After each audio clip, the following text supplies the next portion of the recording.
We are moving on to the Senate Republicans. We're going to be represented right now by Senator Roger Victory, and we will be joined soon by Senator Jim Runstad, who not only is a member of the Senate, but the chair of the Michigan GOP. So again, this is Mackinac, or live from Mackinac, presented by DTE Energy. We're thankful for their support. And Jerome, please take it from here. Me? You. I'm taking it from here? You've got it. You've got the con. I am so sorry for you. Well, I think we're going to be outstanding today. All right, I like that. I like that. Well, I'm going to be a little different. For me, as I think about this, Rick Pluta and a lot of the other folks are thinking about talking to the audience that is here in this room. I'm actually thinking about the folks who are back home watching or around the state. So I'm going to start in a very strange way. I want you to introduce yourself and tell me why you're wearing this hat. Well, thank you for the opportunity. I'm State Senator Roger Victory. I'm from the 31st District. That's on the west side of the state, including the areas of Ottawa County and Allegan County. And one of the reasons wearing the hat is we just had tulip time and we had such bright, beautiful weather. I got a little sunburnt. I thought coming on the island, we're going to have some beautiful weather. And I thought just being on the little safer side, wearing a hat. And also, today on the conference, we're talking about our trade relations. And this hat was presented to me last summer when I was at that Stampede by Premier Smith, Premier of Alberta. So part of our delegation, we were presented with a beautiful hat, and I thought, what a great opportunity to demonstrate our colleagues to the north, trade partners, and those issues too, as signifying that working relationship. Well, let's start there. I wasn't going to start there, but let's start there. A lot is going on right now when it comes to trade and tariffs and concerns about that. Where is the Senate right now, the Senate Republicans, as far as thinking about how to make these tariffs work locally, how to enhance trade in Michigan? Well, one thing is very vital that we still have in place that USMCA trade agreement. That USMCA trade agreement that I had an opportunity to be at the South Lawn of the White House for that signing. We worked on it at the state level, worked through a resolution on that component, and it's critical that that build that relationship. Now, as we go, we see at the President Trump at the federal level, there's some enhancements to this discussion, and it's as I have said, it's been a bumpy road. But eventually, as I'm a farmer too, so I get out there in that tractor, and it can be a little bumpy when I'm tilling those fields. But ultimately, we get to the final, you get that field level. We can be able to plant those seeds, and at the end of the day, have a pretty good harvest. But in the meantime, we've seen this has been a little on the little bumpy side, but I see great opportunities out in the future.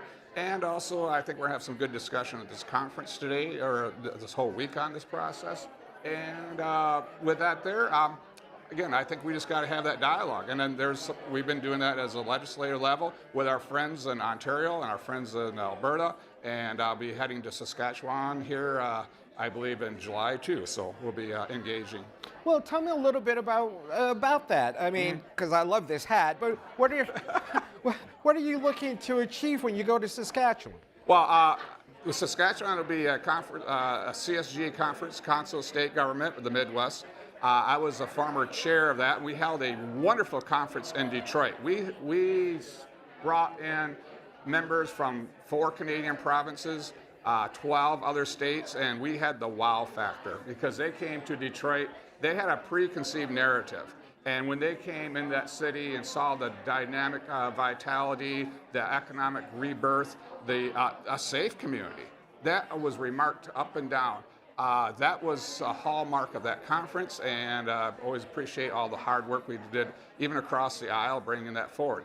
Then we went to Ohio last year, and now we're going to Saskatchewan, and we're really talking about good policy, but also a lot of things will be dealing with energy. We realize that a lot of the energy that we pump right into our cars, that gasoline, comes from that region of Canada, Saskatchewan and Alberta, especially also agricultural sector. Our potash, as a farmer, those things, that material also originate right there in Canada. So these are things as we move forward, how do we put that balance of trade there? and have a fair trade aspect, and making sure that at the end of the day, we both can win. So let me switch gears just a little bit. How was the drive up? I had a beautiful drive up, but I tell you what, I also noticed a lot of damage to those trees. We heard about the ice storm that did occur, and I see a lot of hard work. I saw, thank goodness we had those road crews to do that cleanup, but brought back the challenges we had here. And that's what I think too is, under that crisis, there's some lessons we learned how to focus our emergency responses, and I think we can move the needle forward, and I see that working. Some aspects will help. MDOT can move forward their teams. Even the Michigan National Guard, they stepped up to the plate there too. So all these formats there, just seeing some of the scars of our forest after that quite a once in a 100-year event. You went outside the road bed. I want to talk a minute about the road bed. What do you see needs to be done? I mean, roads has been something we've been talking about for decades and decades and decades. Each administration in the governor's office is looking at different ways to make an improvement. What do you see that where we are and what do we need to do? Jerome, I'm pretty excited about it. I have been having conversation with my House partners on this issue. I've been studying this for quite some time. I serve on Transportation Committee from my days in the House and my years in the Senate. I look at those areas, especially let's focus on local roads. If you study local roads where some of the better condition of the local roads are at, you see that the county or those townships or municipalities, they themselves have putting investments into those roads. And they've been moving the needle. I have represent 2 different counties. They both invest into the roads with some local millages. I think a great opportunity is if we came as a state, align ourselves with our locals, and use a reward mechanism. If you want to invest in your local roads, then the state can come as a willing partner along with that aspect. And you look at if we could come up with $500 million at the state level, incentivizing our locals with $500 million, that's $1 billion a year investment. Think of that after 10 years, we could change the narrative because that $1 billion investment after 10 years would be a $10 billion investment in our local roads. And that's just rewarding those who do it right. I'll ask the hard question then, which is that enough money to do all the things that need to get done? Jerome, that's $10 billion more than is currently in the system. Think of that. After a 10-year period of time, that's $10 billion.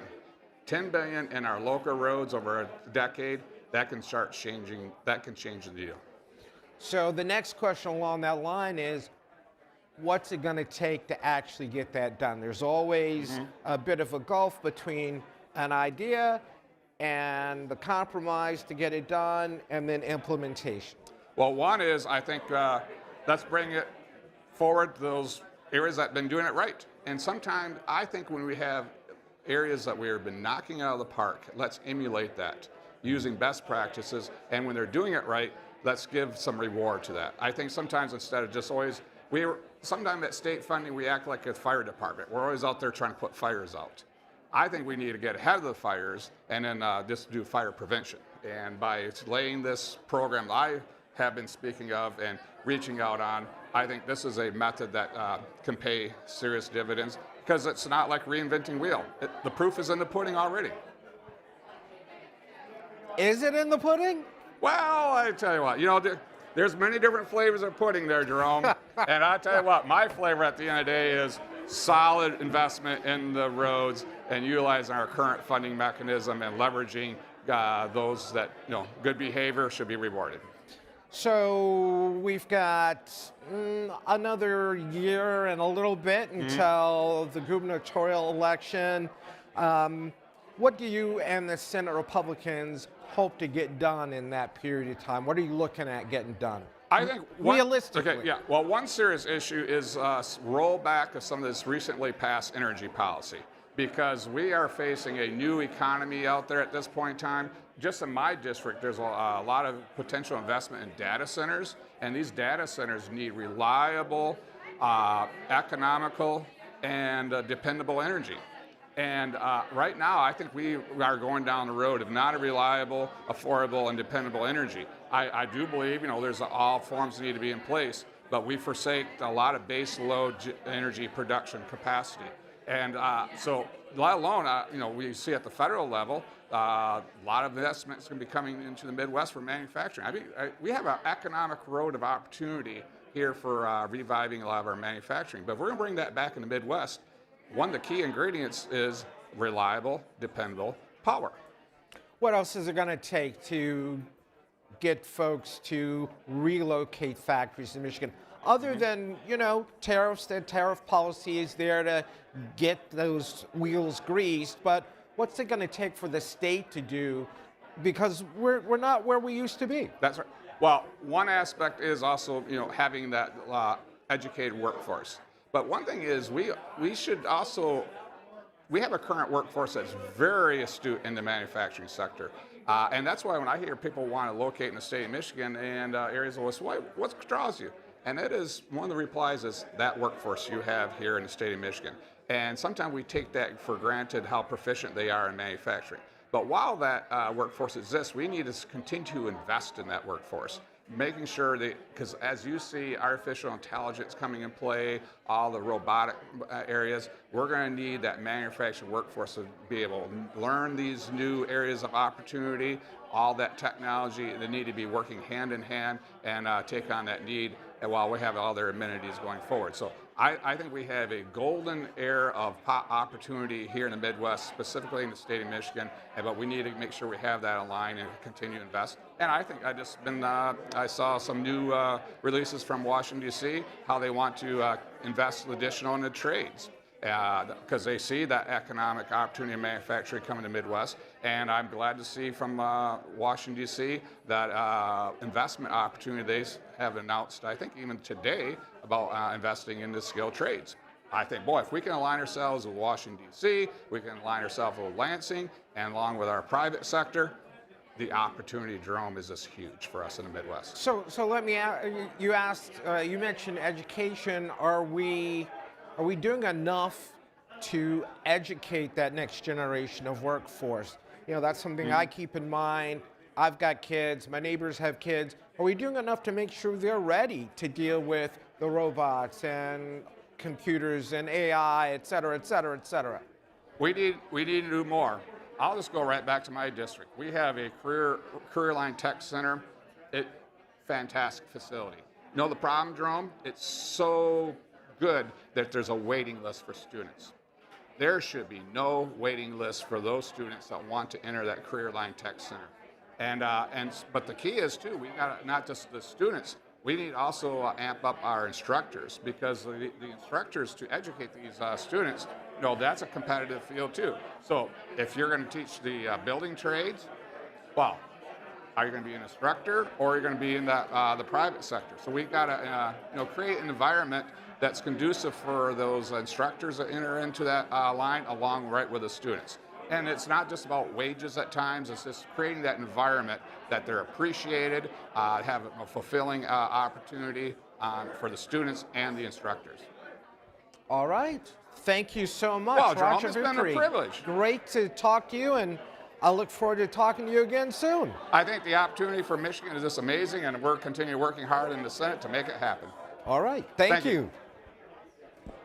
Senator Jerome, thank you for that informative conversation. We certainly appreciate everything that you're doing, Senator, to advance the interests of Michiganders, not just the people in your district, but the people across the state.